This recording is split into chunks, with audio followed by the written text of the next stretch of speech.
Et alors j'ai commencé à lire, et puis alors, moi je parle pour les sons parce que je ne comprenais pas l'arabe à l'époque, mais il y a des sons merveilleux, mais c'est vraiment de la belle prose. Moi j'ai une oreille musicale, j'aime beaucoup les beaux sons, mais quand on entend le Coran, c'est magnifique. Enfin, je ne sais pas comment un homme a pu faire des beaux textes pareils. En plus, tous ces textes ont des significations profondes.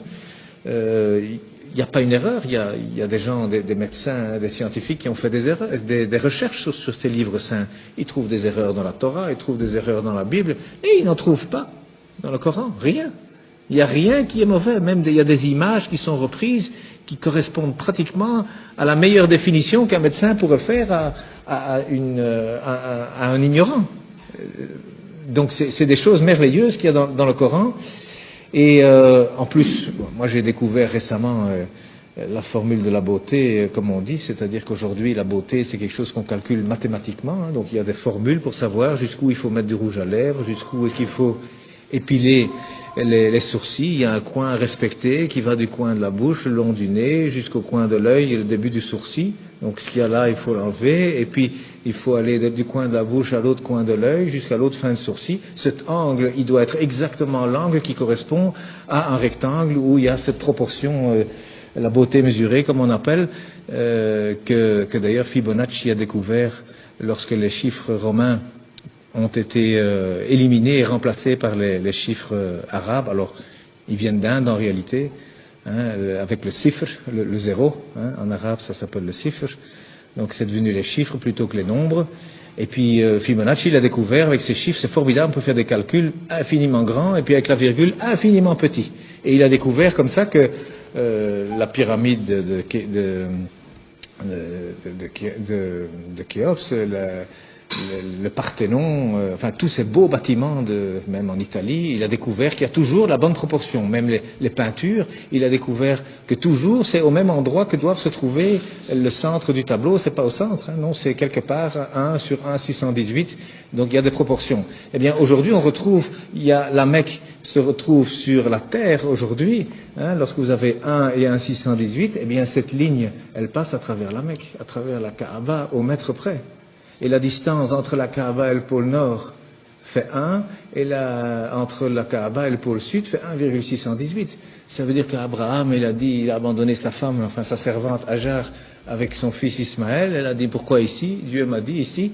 Donc il semble qu'aujourd'hui, c'est par rapport en tout cas, et c'est même lié au village de Greenwich, qui a servi à dessiner la carte de cette terre, hein, parce que le milieu c'est Greenwich. Eh bien, c'est considéré là comme le centre de beauté que tous les peintres utilisent aussi. D'ailleurs, depuis Leonardo da Vinci, il a dessiné des tas de choses. Vous savez, le corps, 1,618. Le nombril, il est à 1 mètre du sol.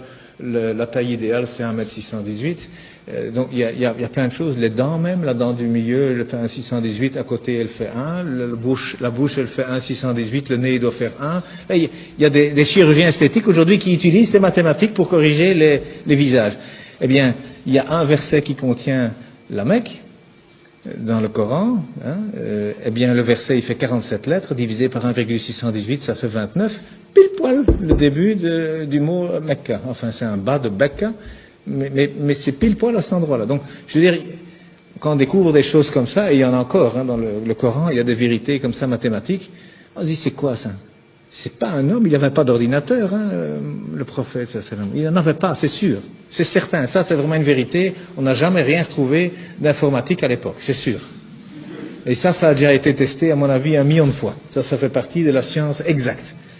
Mais cet homme, d'où est-ce qu'il a cherché ce texte? Il y a plein de choses comme ça. Alors le premier message, d'ailleurs, il a 19 mots. Le premier message de 19 mots, Bismillahirrahmanirrahim, fait 19 lettres. Il y a 6 fois 19 sourates, il y a 142 fois 19 le mot Dieu dans le Coran, il y a 3 fois 19 fois le miséricordieux dans le Coran. Ce chiffre 19 dans le Coran, c'est aussi quelque chose d'incroyable. Mais donc le premier message, c'était, voilà, informez-vous. Au lieu d'interpréter, d'abord le savoir. D'abord savoir de quoi on parle. Et le dernier message du prophète, dont on dit qu'il est mauvais pour les femmes, eh bien, il a dit, soignez vos femmes, et pour la prière, ne l'abandonnez pas.